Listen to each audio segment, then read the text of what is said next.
Hello guys, welcome back to my channel. আমি Arpita, this is my channel happy lifestyle.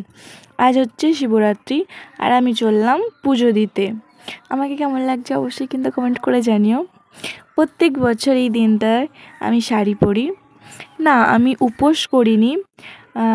আমাদের গ্রামে শিবরাত্রিতে খুব খুব খুব মজা হয়, 6 দিন অনুষ্ঠান হয়। আর আমি এখন চললাম পুজো দিতে বাটা সাজিয়ে। তো আমাদের এখানে শিবরাত্রিতে মেলা বসে, যেহেতু জায়গার শর্ট তাই এবার বেশি মেলা বসতে পারিনি, বাট তাও অনেকগুলো মেলা বসেছে। আমি এখানে মন্ডা কিনে নিলাম পুজোর জন্য।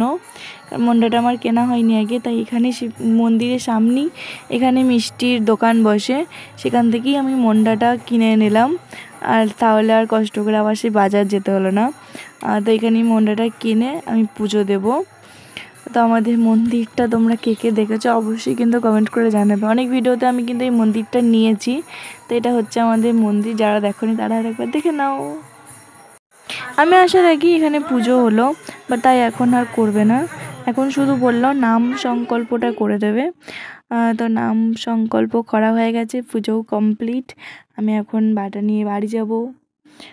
তো সকাল থেকে উপোস করিনি আমি, বা সকাল থেকে কিছু খাইও নি, জল টল এসব খেয়েছি বলে, জল বিস্কুট চা এসব খেয়েছি বলে আর উপোসটা আমি করলাম না।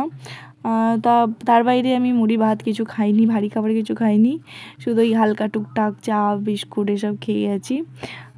তারপর আবার সন্ধেবেলায় গিয়েছিলাম মোমবাতি জ্বালতে। আমার দিদির মেয়েটাকে নিয়ে গেছিলাম।